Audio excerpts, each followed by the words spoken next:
we're partnering with our friends at the Inside Business and the Pilot.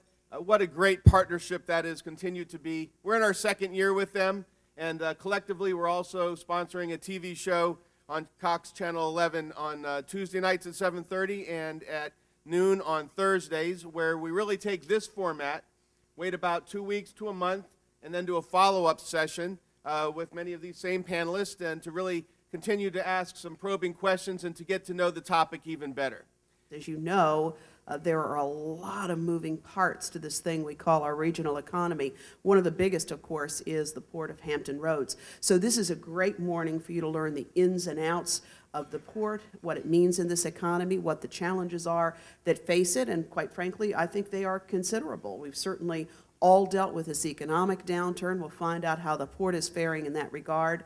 There are some amazing developments on the horizon with the expansion of the Panama Canal, certainly some challenges with labor in the community as well. So we'll talk about all of those in the course of our morning together.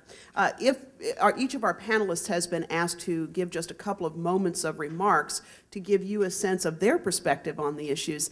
And as Kathy indicated, we've had some significant growth over the years.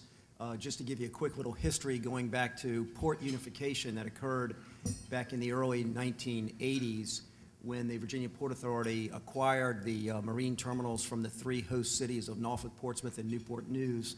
We were a small little port that at the time was competing with itself. Since port unification and the acquisition of those marine terminals and the creation of our own operating company, we grew from the 30th largest port in the nation back then to the 6th largest port in the United States. And I think that's a pretty good indication of the leadership and the growth that we've enjoyed here in Virginia coming up to this point. The future for the Port of Virginia looks extremely bright going forward. We have the deepest water on the east coast of the United States, with channels that are 50 feet deep that allow for the largest ships to call at the Port of Virginia. It's the deepest on the east coast. We have great rail service with 2 Class I railroads that provide access to the hinterland of the U.S., and you'll hear a lot more about that from our panelists from Norfolk Southern a little bit later. We also have been very fortunate to work with the economic development agencies throughout the region to attract distribution and warehousing. And then the Panama Canal that Kathy mentioned a little while ago will be expanded in 2014 to allow far greater ships to transit from Asia through the Panama Canal to the east coast of the United States, where the majority of the population is east of the Mississippi. And then, of course, as you all read in the newspaper recently, we're very close to finalizing the transaction with the APMT facility in Portsmouth, where that will come under the operating arrangements of the Virginia Port Authority and our operating company. As a global operator, APMT looks around and sees growth in terms of about half of what we had seen throughout most of the decade. So somewhere, Drury estimates around 5%, 5+%, as opposed to the 10+ that we had been experiencing. So what does that mean? That means that we see growth needing to be captured in terms of making advantage of the capacity that's available and the volumes that are out there. Less than it shall come, find the geography to put it in. It changes the way we do business on the port, from a focus on technology and stacking to really a focus on the customer and a focus on cutting costs. That's the challenge, to look at the new normal as our organization looks at what we're confronting. To take a look at the port specifically, look at 3 factors primarily: cost, labor, and transportation as being factors in how we can effectively move the dial and try to be as competitive as we can within that relatively small level of growth, again, that we referred to. Corporately, APM started about 1.5 years ago in terms of monitoring greenhouse gases, and over 2009 had seen a reduction of 8% in greenhouse gas emissions. In 2010, we set a goal of 10%. Why do I mention it in this context? I mention it because we're finding that, in fact, it is contributing to a reduction in costs.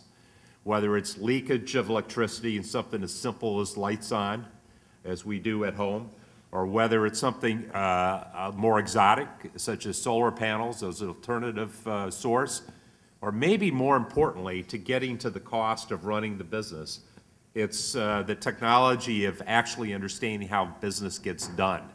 Just to put things in perspective, intermodal represents about 20% of Norfolk Southern's revenue. It is also, if we take away 2009, which was an anomaly for many of our businesses, it's also the fastest growing segment of our business as well. About half of that 20% it moves in international containers. And this year, 2010, will handle upwards of, actually in excess of, 1 million international containers a year, which is a lot of movement, a lot of activity, especially when you consider it's the fastest growth segment. The Panama Canal will open up in 2013, which will be an additional lock to handle the larger ships. So we're going to see, again, an additional flow of traffic moving to the East Coast.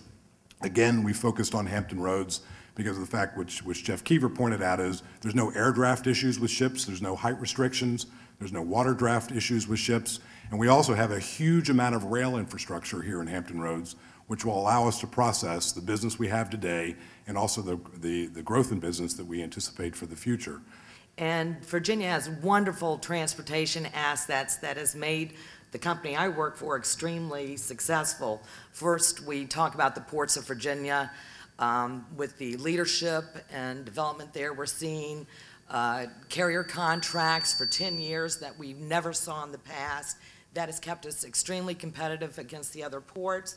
Of course, we have world-class cranes, the deep harbor that will let the post-Panamax vessels in, the expansion of Virginia National Terminals with the APM lease, APM being one of the most technology advanced terminals in the whole U.S. We have an inland port that provides intermodal access out to the west and 6 foreign trade zones, which allows companies to divert duties or reduce or even eliminate duties. And those are extremely important as people move forward and wanting to divest their investments here. We have excellent workforce, which has attracted several companies into this area, and good labor relations. In order to provide easy access to our domestic markets, we're going to have to work to improve our highway networks, and we need to have a cohesive plan as well as secure financing to make sure these projects become a reality. If we cannot maintain our roadways to get the cargo out there, it will just lead to poor service and congestion. So Virginia has always been a leader in attracting new businesses. That's what I do. I work with the cargo interest, and they have different programs up at the state level through the VEDP, the AIM, the Valet program, which partners with Virginia companies to encourage them to join in the international arena. There's financial opportunities there for them. And these incentives, the state needs to continue to offer these programs and incentives such as tax incentives to ensure that we encourage Virginia companies to join this arena and attract new businesses. You know, in an area of 1.6 million people, we have approximately 1 million jobs in this area. What really drives the local economy are the basic sector industries, those industries that, you know, we have a comparative advantage in, place where we can really grab hold, export to the surrounding area, to the state, to the country, to the world. And obviously, you don't have to look much further than the port to realize, well, this is definitely one of our pillars. This is an incredible competitive advantage that Hampton Roads has, that the region has. So the benefit that we get from the port is something that we can build on and use to really tie our economy down. When we look at the port, we look at, you know, the industries that are tied to port. One of the things that is important to remember is, you know, the benefits that we get from the port, but also the costs. With each industry, you have to make investments, and certainly with the port, if we want to maintain the status, maintain this fantastic growth that we've seen, and the perspective for future growth, you want to maintain that competitiveness. And one of the ways you do that certainly is by driving down costs and by not having congested roads, obviously. Again, I want to thank our panelists for coming out today, and also Kathy, who is truly a treasure on the Hampton Roads media landscape. And if you listen to one edition of Hearsay at noon on the radio, you'll understand why I call her that. I also want to thank Mike Bram and our partners at Cox Business, who this has been a great partnership, and we're just thrilled that it continues.